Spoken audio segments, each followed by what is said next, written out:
नमस्कार, स्वागत है आप सभी का सी न्यूज भारत में और मैं हूं आपके साथ ज्योति श्रीवास्तव। प्रयागराज में चल रहे महाकुंभ की चर्चा देश विदेश चारों तरफ हो रही है। 144 वर्षों के बाद होने वाले इस पर्व में शामिल होने के लिए हजारों लाखों लोग रोजाना शामिल हो रहे हैं। 29 जनवरी यानी आज होने वाले मौनी अमावस्या स्नान के लिए करोड़ों लोगों का हुजूम देखने को मिल रहा था। कहा जा रहा है कि आज 8 से 10 करोड़ लोगों के पहुंचने की उम्मीद है। ऐसे में इस भीड़ को देखकर जिस अनहोनी का अंदेशा लग रहा था, आखिर हुआ भी कुछ वैसा ही। मौनी अमावस्या पर स्नान से पहले करीब रात 1:30 बजे संगम नोस पर भीड़ के चलते भगदड़ मच गई, जिसमें कई लोगों के मारे जाने की खबर है। वहीं कई लोग गंभीर रूप से घायल बताए जा रहे हैं। बताया जा रहा है कि आज मौनी अमावस्या पर गंगा स्नान करने की होड़ में यह हादसा हो गया। लोग एक दूसरे के ऊपर चढ़कर भागते हुए नजर आए। जो एक बार गिरा वो दोबारा उठ नहीं पाया। मंजर ऐसा था कि लोगों ने अपने मृत परिजनों के शव के हाथ तक नहीं छोड़े ताकि वो इस भीड़ में बिछड़ न पाए। बैच करो मुझे।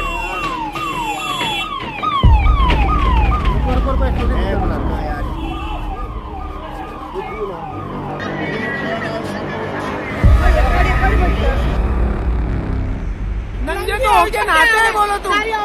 मेरी औरत के ऊपर 200 आदमी चढ़ गया, हमारा 25-30 पूरा पैसा गया। भगदड़ मच्छी भगदड़ जी, यहाँ पर आधे घंटे तक पुलिस नहीं थी। जी मैं भी यही था। मरते मरते लोग बचे। कुल मिलाकर इस हादसे को जिसने भी देखा उसके रोंगटे खड़े हो गए। वहीं अब धीरे धीरे हालात सामान्य हो रहे हैं। वहीं ये भगदड़ क्यों हुई, इसके पीछे आखिर कारण क्या रहा, आइए जानते हैं। प्रयागराज के संगम तट पर मंगलवार बुधवार की रात करीब 1:30 बजे भगदड़ मच गई। हादसे में अब तक कई लोगों की मौत होने की खबर है, साथ ही कई श्रद्धालु घायल हैं। मेडिकल कॉलेज में पहले 14 शव पोस्टमार्टम के लिए लाए गए, बाद में एम्बुलेंस से कुछ और शवों को मेला क्षेत्र से लाया गया।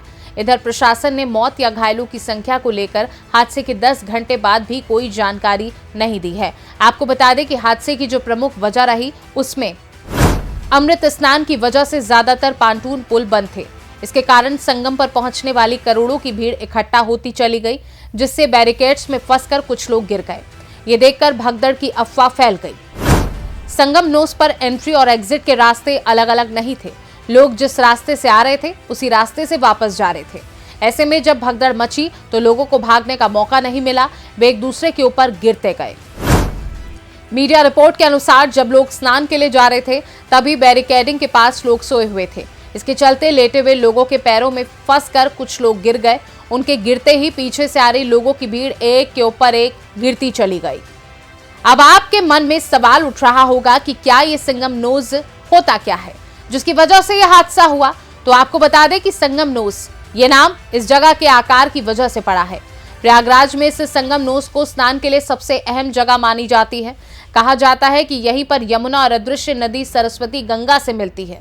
ज्यादातर साधु संत इसी जगह पर स्नान करते हैं। श्रद्धालु भी इसी जगह पर स्नान को सबसे ज्यादा महत्व देते हैं। संगम नोस के क्षेत्र को हर बार बढ़ाया भी जाता है। 2019 की तुलना में इस बार भीड़ को देखते हुए संगम नोस के क्षेत्र को बढ़ाया गया था। जानकारी के अनुसार पहले यहां ऐसी व्यवस्था की गई थी कि हर घंटे यहां 50,000 लोग स्नान कर सकते थे, लेकिन इस बार महाकुंभ में हर घंटे 2 लाख लोगों के स्नान करने की तैयारी की गई। कहा जा रहा है कि भारी संख्या में लोग इसी संगम नोस पर पहुंचना चाह रहे थे, जिसके चलते स्थिति नियंत्रण से बाहर हुई और भगदड़ मच गई। लेकिन प्रशासन ने फिर कई रास्तों को खोला और भीड़ को डायवर्ट किया, जिसके चलते स्थिति नियंत्रण में आई है। लेकिन तब तक कई लोगों की मौत हो चुकी थी। वहीं मुख्यमंत्री योगी आदित्यनाथ ने श्रद्धालुओं से अपील की है कि जो मां गंगा के जिस घाट के समीप है वहीं स्नान करें, संगम नोस की ओर जाने का प्रयास न करें। स्नान के लिए कई स्नान घाट बनाए गए हैं, कहीं भी स्नान किया जा सकता है। प्रशासन के निर्देशन का अनुपालन करें, व्यवस्था बनाने में सहयोग करें, किसी भी अफवाह पर ध्यान न दें। वहीं इस हादसे पर पीएम मोदी ने भी संज्ञान लिया। उन्होंने सीएम योगी को करीब 4 बार फोन कर घटना की जानकारी ली और मृतकों के प्रति अपनी संवेदना व्यक्त की। इधर घटना के बाद विपक्षियों को भी भाजपा को घेरने का मौका मिल गया। राहुल गांधी से लेकर अखिलेश यादव ने सरकार पर निशाना साधा और महाकुंभ की व्यवस्थाओं को लेकर सवाल उठाए। कांग्रेस सांसद राहुल गांधी ने आरोप लगाया है कि वीआईपी कल्चर और सरकार की बदइंतजामी के कारण भगदड़ मची है।